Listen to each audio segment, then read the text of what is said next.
हाँ, good morning students, मैं Ismail Khan next video के साथ। तो पिछले वीडियो में हम बात कर रहे थे आवृतबीजी पादपों में कायिक जनन। तो आवृतबीजी जो पादप होते हैं उनमें जो कायिक जनन होता है मुख्य रूप से दो प्रकार का होता है। एक तो प्राकृतिक कायिक जनन और दूसरा था कृत्रिम कायिक जनन। तो अपन पढ़ रहे थे प्राकृतिक कायिक जनन। प्राकृतिक जो कायिक जनन होता है आवृतबीजी पादपों में मुख्य रूप से 4 प्रकार से होता है। कितने प्रकार से? 4 प्रकार से। नंबर 1 जड़ द्वारा, नंबर 2 तने द्वारा, नंबर 3 पत्ती द्वारा, नंबर 4 जननांगों या पत्र प्रकलिकाओं द्वारा। ठीक है, तो उसमें से अपन पढ़ रहे थे तने द्वारा कि तने द्वारा जो आवृतबीजी पादप हैं उनके अंदर कैसे कैसे कायिक जनन होगा। ठीक है, तो आपको बताया था जो तना होता है उसके कुछ रूपांतरण है, उन रूपांतरित तनों के द्वारा आवृतबीजी पादपों में कायिक जनन होता है। उन तनों में विशिष्ट संरचनाओं का निर्माण होता है। ठीक है, या तो कायिक कलिकाओं का निर्माण होगा या फिर अपस्थानिक जड़ों का निर्माण होगा। ठीक है, तो तने के रूपांतरण पढ़ रहे थे अपन। तने के जो रूपांतरण है मुख्य रूप से आपको बताया था, फर्स्ट तो था कंद। ठीक है, दूसरा पढ़ा अपन ने प्रकंद, तीसरा पढ़ा था घनकंद। ठीक है, चौथा पढ़ा था अपन ने सल्क कंद। ठीक, फर्स्ट देखते हैं कंद। कंद का जो उदाहरण था क्या था? आलू। ठीक है, आलू के अंदर क्या होता है? आलू के अंदर कुछ संरचनाएं होती हैं, उन संरचनाओं को आलू की आँखें बोलते हैं। ठीक है, उन्हीं संरचनाओं से कायिक कलिकाओं का निर्माण होता है। वो कलिकाएं ही क्या करती हैं? जनन का कार्य। ठीक है, दूसरा था अपना प्रकंद। प्रकंद के उदाहरण लिए थे अपन ने हल्दी और अदरक। ठीक है, हल्दी और अदरक, इनकी जो संरचना होती है उसके अंदर जो परुसंधियां वाला भाग होता है उससे क्या निकलती हैं? अपस्थानिक जड़ें। वो अपस्थानिक जड़ें ही जनन का कार्य करती हैं इसमें। ठीक है, तीसरा था अपना घनकंद। घनकंद के उदाहरण लिए थे अपन ने जमीकंद व केसर। ठीक है, इसके अंदर भी क्या होता है? जो परुसंधियां होती हैं उन्हीं से क्या निकलती हैं? अपस्थानिक जड़ें। वो अपस्थानिक जड़ें ही क्या करती हैं? जनन का कार्य है। ठीक है, कल भी बताया था आप लोगों को मैंने पिछले वीडियो में, आज फिर बता देता हूँ। जो प्रकंद और घनकंद होता है इनके जो संरचना होती है उसमें अंतर क्या होता है? जो प्रकंद होता है उसके अंदर तो पर्व और परुसंधियां संख्या में कम होती हैं। ठीक है, और जो घनकंद होता है उसके अंदर पर्व और परुसंधियों की संख्या अधिक होती है। ठीक है, आगे देखते हैं सल्ककंद। सल्ककंद का उदाहरण लिया था अपन ने प्याज व लहसुन। ठीक है, इनके अंदर भी क्या होता है? जो प्याज है उसके अंदर क्या उपस्थित होती हैं? सल्कीय पर्ण। क्या उपस्थित होती हैं? सल्कीय पर्ण। जो प्याज का अपन भाग खाते हैं, जिसको खाने के रूप में उपयोग में लेते हैं, उस भाग को ही बोलते हैं सल्कीय पर्ण। ठीक है, पिछले वीडियो में भी आपको बताया था मैंने, आपसे क्वेश्चन आ जाए कि प्याज में खाया जाने वाला भाग कौन सा है, तो कौन सा होता है? सल्कीय पर्ण। ठीक है, आगे बात करते हैं अपन। नेक्स्ट है अपना ऊपरी भूस्तारी। ऊपरी भूस्तारी। ठीक है, इसके अंदर क्या होता है? कुछ तने ऐसे होते हैं, देखिए चित्र से समझिए। ये नीचे का भाग है, ये तो क्या है? पृथ्वी है, जमीन, भूमि बोल सकते हैं इसको। ठीक है, ये ऊपरी भाग है, ऊपर का वायवीय भाग, वायवीय भाग, सॉरी।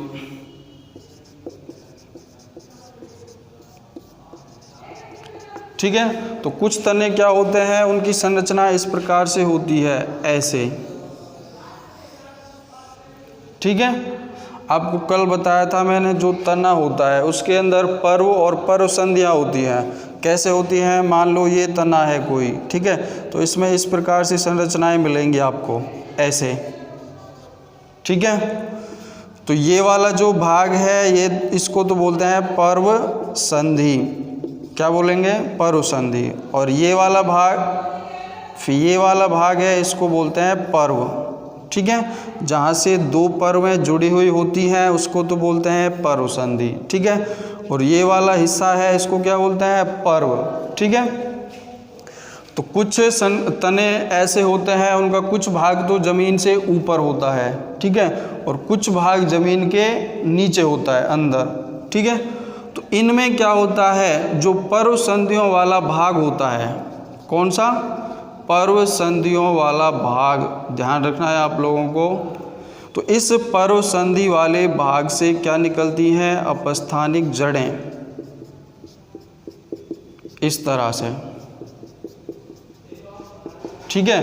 तो ये अपस्थानिक जड़ें हो गई, अपस्थानिक जड़ें। ये अपस्थानिक जड़ें ही क्या करती हैं? जनन का कार्य। इन्हीं से फिर नए पादप का विकास होता है। इसका उदाहरण है अपना दूब घास, दूब घास, ठीक है। तो इनके अंदर क्या होता है? जो पर्व संधियों वाला भाग होता है उस भाग से क्या निकलती हैं? अपस्थानिक जड़ें। कौन से भाग से? पर्व संधि वाले भाग से। पर्व से नहीं, इसमें पर्व संधि वाला भाग तो ये है, ये तो पर्व संधि वाला भाग है, ठीक है, और ये वाले भाग पर्व, ठीक है। नेक्स्ट देखते हैं अंतः भूस्तारी। ऊपरी भूस्तारी में तो क्या हो गया, जो तना होता है उसका आधा भाग तो क्या होता है? ज़मीन से ऊपर होता है, और आधा भाग कहाँ पे होता है? ज़मीन के अंदर होता है, ठीक है। जो पर्व संधि वाला भाग है उससे क्या निकलती हैं? अपस्थानिक जड़ें। ये अपस्थानिक जड़ें ही क्या करती हैं? जनन का कार्य।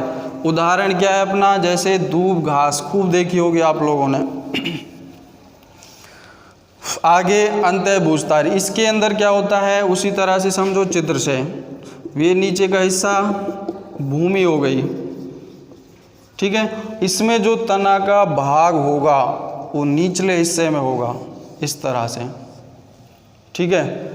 तो उसी तरह से जो पर्व संधि वाले भाग हैं, उन पर्व संधि वाले भागों से ही क्या निकलेंगी?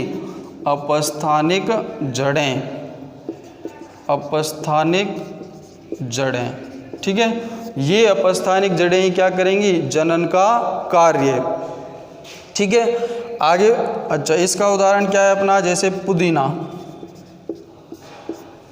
फिर नेक्स्ट देखते हैं भूस्तारी। इसके अंदर क्या होता है? जो अपन ने पढ़ा है ऊपरी भूस्तारी, उसी के समान संरचना होती है, लेकिन जो इसमें आगे का भाग होता है, ये हो गया जो ऊपरी भूस्तारी था, इस तरह से था, ठीक है। तो जो भूस्तारी होगा उसमें जो आगे का हिस्सा होगा, आगे का ये लास्ट वाला, वो आगे का हिस्सा ऊपर उठा हुआ होगा, जमीन में धंसा हुआ नहीं होगा, ठीक है। तो ऊपरी भूस्तारी और भूस्तारी में क्या अंतर होगा? जो भूस्तारी के अंदर तने होंगे उनका जो लास्ट वाला हिस्सा होगा, शीर्ष भाग, आगे का भाग जमीन से क्या होगा? ऊपर उठा हुआ होगा। फिर ये वाला भाग कौन सा? पर्व। ये वाला भाग पर्व संधि, ठीक है। नीचे ये भूमि, ठीक है। इनसे क्या निकलेंगी? अभी बताया आपको, अपस्थानिक जड़ें, अपस्थानिक जड़ें, ठीक है। भूस्तारी का उदाहरण है अपना स्ट्रॉबेरी, स्ट्रॉबेरी, ठीक है। आगे बढ़ते हैं, लास्ट क्या है अपना? भूस्तारिका।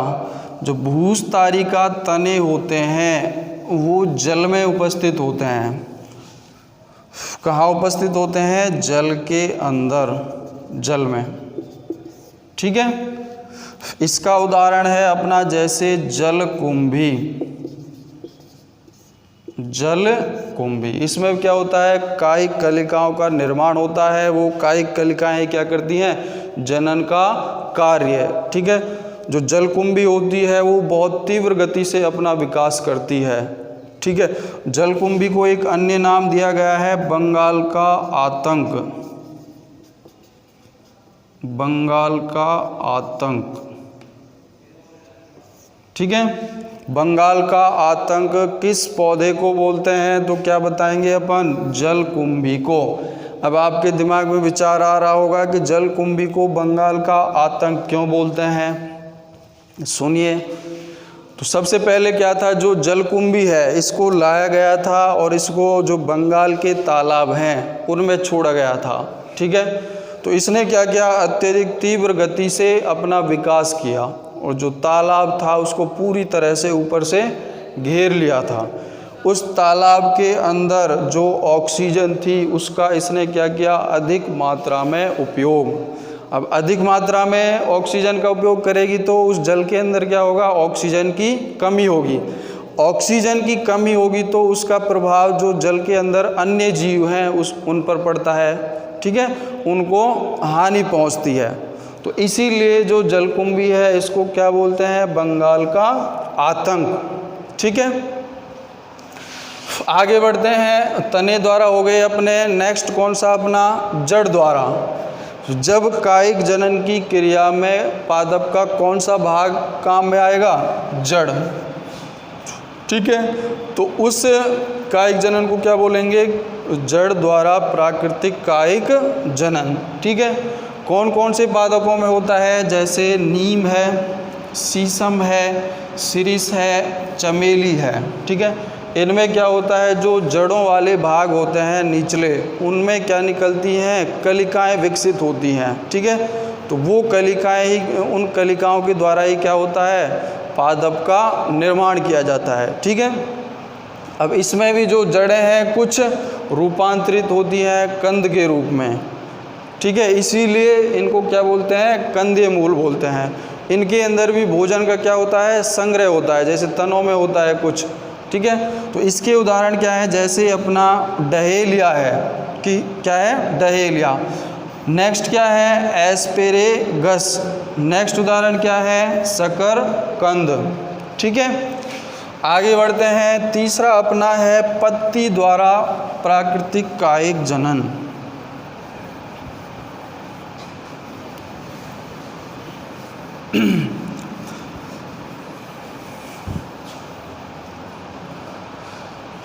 थर्ड कौन सा अपना, पत्ती द्वारा कायिक जनन।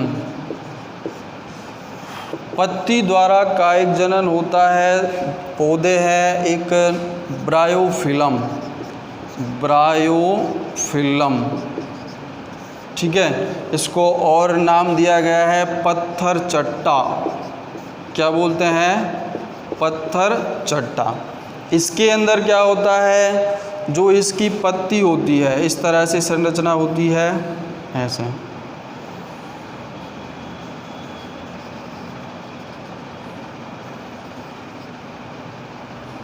ऐसे। ठीक है, इस तरह से इसके अंदर सिराएं होती हैं, सिराएं। ठीक है, ये वाला भाग पर्णवृंत। ठीक है, और लास्ट में ये वाला भाग होता है पर्णाधार। ठीक है, पर्णाधार वाला भाग कौन सा होता है पत्ती के अंदर, वह भाग जो पत्ती को किसी शाखा या फिर तना है या कोई टहनी है उससे जोड़े रखता है, वो भाग कौन सा होता है, पर्णाधार। ठीक है, इसके बाद में कौन सा भाग होगा, पर्णवृंत। ठीक है, तो पत्ती के द्वारा कायिक जनन जो ब्रायोफिलम है, इसके अंदर क्या होता है, जो इसकी पत्ती होती है वो किनारों से कैसी होती है, कटी फटी होती है। ये दिख रहे हैं आपको कटे फटे ये भाग, इस तरह से। कैसे किनारे कैसे होते हैं, कटे फटे, किनारे कटे फटे होते हैं। ठीक है। तो इन्हीं किनारों पर क्या होता है, कलिकाओं का निर्माण।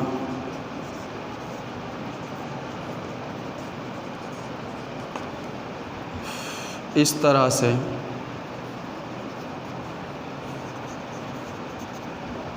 ऐसे, ठीक है। तो ये जो कलिकाएं हैं ये इस पत्ती से आगे चल के नीचे गिर जाती हैं ज़मीन पर, ठीक है। और ज़मीन पर जैसे ही गिरती हैं वहाँ पे विकसित होने लगती हैं और नए पादप का विकास करती है, ठीक है।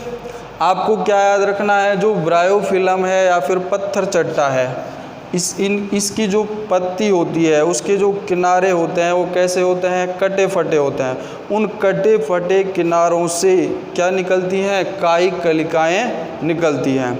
ये जो कायिक कलिकाएं होती हैं आगे चल के पत्ती से नीचे गिर जाती हैं ज़मीन पर, और ज़मीन पर नए पादप का क्या करती हैं, विकास करती हैं, ठीक है। दूसरा उदाहरण है इसके अंदर बिगनोनिया, बिगनोनिया, ठीक है। अब इस बिगनोनिया और ब्रायोफिलम में क्या अंतर होता है, जो बिगनोनिया होता है उसके अंदर जो कायिक कलिकाएं विकसित होंगी वो पत्ती की सिराओं पर होंगी या फिर पर्णवृंत वाले भाग पर, ठीक है। देखो कैसे होंगी, ये पत्ती हो गई, ठीक है, ये इसमें मध्य सिरा हो गई, ऐसा, ठीक है।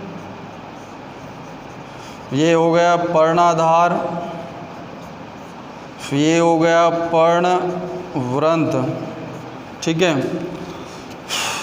ये हो गई सिराएं, ठीक है। ये हो गई मध्य सिरा, ठीक है। तो इसके अंदर जो कायिक कलिकाओं का निर्माण होगा वो या तो सिराओं पर होगा, ये सिरा है जैसे यहाँ पर हो गया ऐसे, ठीक है, या फिर पर्णवृंत वाले भाग पर होता है। क्या है ये, कायिक कलिका, ठीक है। इसी तरह से ये हो गई कायिक कलिका, ठीक है। तो आगे चल के उसी तरह से ये जो कायिक कलिकाएं हैं पत्ती से नीचे गिर जाती है ज़मीन में, और ज़मीन में फिर आगे चल क्या करती हैं, विकसित होती हैं, और विकसित होकर नए पादप का निर्माण करती हैं, ठीक है।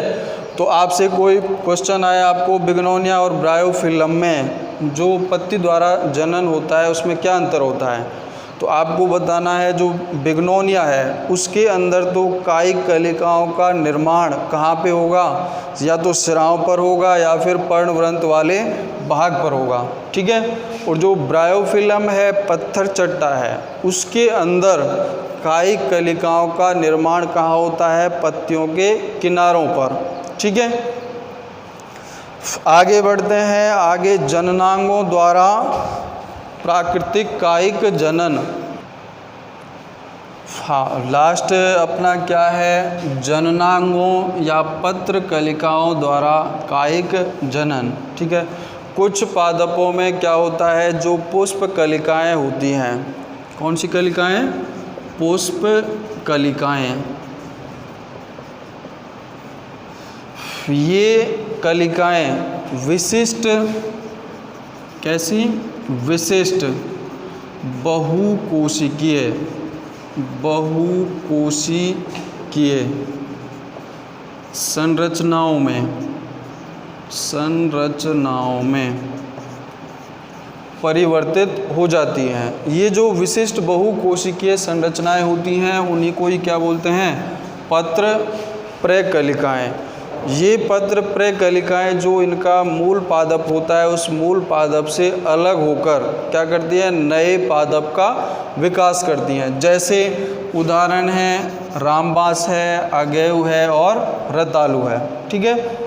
कुछ पुष्पीय पादप ऐसे होते हैं उनके अंदर जो पुष्प कलिकाएं होती हैं वो कैसी संरचनाओं में परिवर्तित हो जाती हैं, बहुकोशिकीय संरचनाओं में। इन बहुकोशिकीय संरचनाओं को ही क्या बोलते हैं, पत्र प्रकलिकाएँ। ये पत्र प्रकलिकाएँ जो मूल पादप होता है जिस पर ये विकसित होती हैं, उस मूल पादप से अलग होकर नए पादप का विकास करती हैं। ठीक है, आगे बढ़ते हैं तो अपना प्राकृतिक कायिक जनन कंप्लीट हो गया। नेक्स्ट है कृत्रिम कायिक जनन। नंबर 2 कौन सा?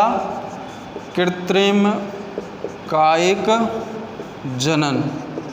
ठीक है, जो कृत्रिम कायिक जनन होता है मनुष्य द्वारा कृत्रिम रूप से कराया जाता है। क्यों कराया जाता है? कुछ आर्थिक महत्व के पौधे होते हैं, उनको अधिक मात्रा में उगाने के लिए, ठीक है, उनके अंदर कुछ विशिष्ट गुण पैदा करने के लिए। वो गुण कौन कौन से हो सकते हैं? अधिक उपज देने वाले पौधे हो सकते हैं, ठीक है, उनकी जो रोग प्रतिरोधक क्षमता है वो अधिक विकसित करने के लिए, या फिर जो वातावरणीय कारक हैं, ठीक है, उन प्रतिकूल परिस्थितियों से बचने के लिए। कुछ परिस्थितियां ऐसी होती हैं जो पादपों को क्या करती हैं? नुकसान पहुंचाती हैं, वातावरणीय परिस्थितियां। उन वातावरणीय परिस्थितियों से निपटने के लिए या फिर उनसे लड़ने के लिए पादपों में कुछ विशिष्ट गुण विकसित किए जाते हैं। ठीक है, तो जो कृत्रिम कायिक जनन है कौन से पादपों में किया जाता है? जो आर्थिक रूप से महत्व वाले पौधे होते हैं। तो कृत्रिम कायिक जनन होता है मुख्य रूप से कितने प्रकार से? 3 प्रकार से। ठीक है, एक तो होता है कर्तन द्वारा, कर्तन, ठीक है, दूसरा है दाब लगाना, ठीक है, तीसरा होता है रोपण, रोपण। ठीक है, जो कृत्रिम कायिक जनन है 3 प्रकार से हो सकता है। कर्तन द्वारा हो सकता है, दाब लगाना ये विधि काम में ली जा सकती है, या फिर रोपण। ठीक है, देखते हैं फर्स्ट कर्तन।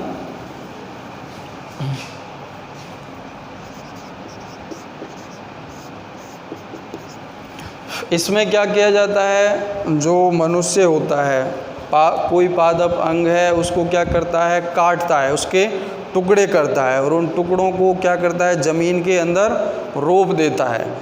जब उनको ज़मीन के अंदर रोप दिया जाता है तो उनमें अपस्थानिक जड़ों का या फिर अपस्थानिक कलिकाओं का निर्माण होता है, और उन अपस्थानिक कलिकाओं से ही नए पादप का विकास होता है। ठीक है, तो कर्तन के अंदर क्या होता है? जो पादप, कुछ पादप अंग, कुछ पादप अंगों को छोटे छोटे टुकड़ों में काट कर जमीन में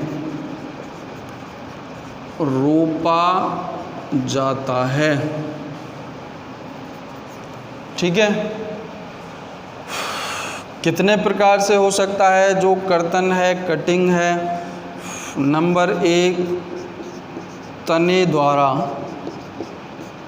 ठीक है, नंबर 2 जड़ द्वारा। ठीक है, तने द्वारा जो कृत्रिम कायिक जनन होगा कैसे होता है देखते हैं। कोई पादप है उसका तना ले लेते हैं, ये तना ले लिया, ठीक है, ये अभी आपको बताया था स्टार्टिंग में, इसके अंदर क्या होती हैं? पर्व और पर्व संधियाँ, पर्व और पर्व संधियाँ। ठीक है, ये वाला भाग तो कौन सा? पर्व संधि। ठीक है, ये वाला भाग कौन सा? पर्व। ठीक है, तो ये जो अपन ने तना लिया है इसको छोटे छोटे टुकड़ों में क्या किया जाएगा? काटा जाएगा। जैसे ये टुकड़ा ले लिया, इधर एक टुकड़ा हो, फिर यहाँ से ले लिया, तो कितने टुकड़े हो गए? 1 2 और 3।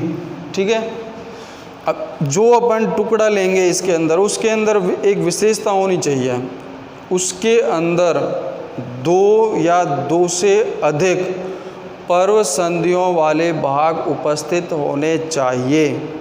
क्यों उपस्थित होने चाहिए? क्योंकि जो अपस्थानिक जड़ें हैं, अपस्थानिक कलिकाएं हैं, उनका जो विकास होगा, निर्माण होगा, वो कौन से भाग से होता है? इसमें परुसंधि वाले भाग से होता है। ठीक है, तो कितनी परुसंधियाँ होनी चाहिए? 2 या 2 से अधिक। ठीक है, तो उसके बाद क्या करते हैं? टुकड़े कर लिए, उन टुकड़ों को ज़मीन के अंदर क्या कर दिया जाता है? रोप दिया जाता है। ठीक है, रोपने से पहले कुछ और काम करते हैं जिससे इनके अंदर अपस्थानिक जड़ें जल्दी निकल आएँ। तो उसके लिए क्या करते हैं? कुछ हार्मोन्स लेते हैं। ठीक है, कौन कौन से हार्मोन हो सकते हैं? जिब्रेलिन और एक होता है साइटोकाइनिन। ठीक है, इन दोनों का मिश्रण ले लेते हैं। उस मिश्रण में जो ये तने के टुकड़े हैं, इन टुकड़ों को इस मिश्रण में डाल देते हैं। थोड़ी बहुत देर रखने के बाद इन टुकड़ों को इसमें से निकाल लेते हैं। ठीक है, निकालने के बाद तब ज़मीन के अंदर इनको क्या किया जाता है? रोपा जाता है। ठीक है, तो इसके द्वारा जो कायिक जनन होगा वो किस में होता है? गन्ने में होता है।